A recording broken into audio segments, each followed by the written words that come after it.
जय श्री कृष्णा।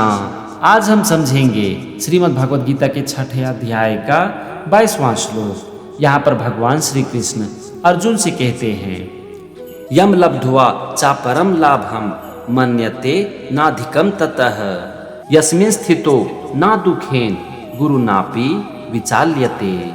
ये था पूरा श्लोक। चलो सबसे पहले हम श्लोक के एक एक शब्द का मतलब समझते हैं, फिर हम समझेंगे पूरे श्लोक का मतलब। और यहाँ पर सबसे पहला शब्द है यम, और यम का मतलब होता है जिस। फिर है लब्ध्वा, और लब्ध्वा मतलब प्राप्त करके। इसके बाद है चापरम, इसमें दो शब्द है चौ और अपरम। चौ का मतलब और अपरम मतलब दूसरा।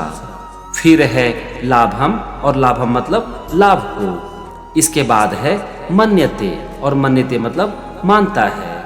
फिर है नाधिकम, इसमें दो शब्द है नौ और अधिकम।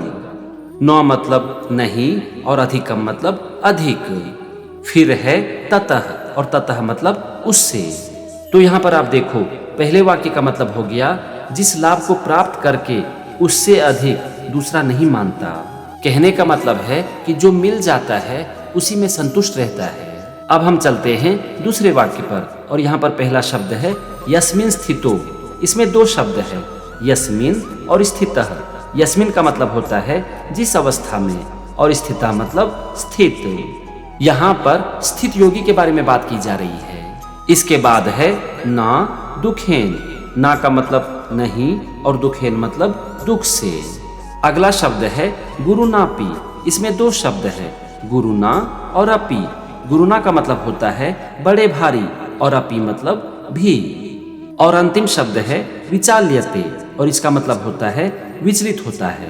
अब यहाँ पर आप देखो, दूसरे वाक्य का मतलब हो गया और जिस अवस्था में स्थित योगी बड़े भारी दुख से भी विचलित नहीं होता।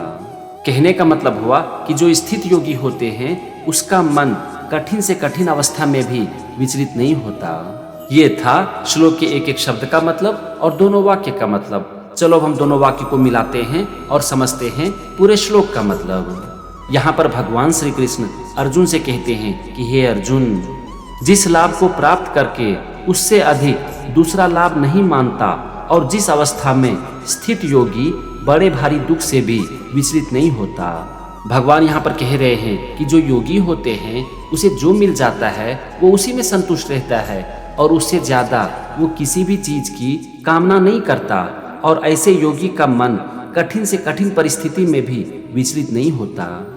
तो ये था श्रीमद् भगवद गीता के 6ठे अध्याय का 22वां श्लोक और उसका मतलब। अगले एपिसोड में हम समझेंगे 23वें श्लोक को। तब तक के लिए जय श्री कृष्णा।